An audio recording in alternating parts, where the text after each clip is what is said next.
Hi! இன்னைக்கு நான் ஒரு பெரிய டாஸ்க்கே கம்ப்ளீட் பண்ணியிருக்கிறேங்க. என்னன்னு பார்த்தீங்கன்னா, எங்க வீட்டு குட்டீஸ கூட வச்சுக்கிட்டு நான் குலோப் ஜாம் ட்ரை பண்ணியிருக்கிறேன். ட்ரை பண்ணல செய்யணும்னு கண்டிஷன் போட்டாங்க. காலையில ஸ்கூலுக்கு போம்போதே சொல்லிட்டு போயிட்டாங்க, குலோப் ஜாம் வேணும்னு சொல்லி. சரி நான் இருக்கிற வேலையெல்லாம் முடிச்சுட்டு செஞ்சிடலாம். அவங்க ஸ்கூல்லேருந்து வரக்குள்ள செஞ்சு முடிச்சிடலான்னு பார்த்தேன். வேலை செய்ய செய்ய ஒவ்வொரு வேலையா போயிட்டு கடைசியில அவங்க ஸ்கூல்லேருந்து வந்ததுக்கப்புறம் தான் செய்கிற மாதிரி ஆயிடுச்சு. இருந்தாலும் பரவாயில்ல, அவங்களையும் கூட வச்சுக்கிட்டு நம்ம குலோப் ஜாமுன் ட்ரை பண்ணுவோமே அப்படின்னு சொல்லி 1/2 மணி நேரத்தில் முடிக்க வேண்டிய குலோப் ஜாம் வேலையை நான் 1 1/2 மணி நேரத்திலேயே முடிச்சிட்டேங்க.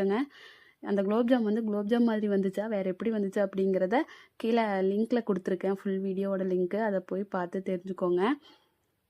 நான் முதல்லலாம் பார்த்தீங்கன்னா, ஒரு வேலை செய்கிறேன்னா எனக்கு யாரும் இடைஞ்சலா இருக்கக்கூடாது. நான் சமைக்கிறேன்னா நான் எந்த டிஸ்டர்பன்ஸும் இல்லாமல் நான் தனியாக அதை செய்யணும் அப்படின்னு எதிர்பார்ப்பேன். இப்போல்லாம் அது அப்படியே டோட்டலாக மாறிடுச்சு. என்ன இடைஞ்சல் வந்தாலும் அதை பொறுமையாக ஹேண்டில் பண்ணணும் அப்படிங்கிற மாதிரி மாறிட்டேன். இப்போ ரொம்பவே குழந்தைகளை மெயின்டைன் பண்ணுறதுல டேலண்ட் ஆகிட்டேன்.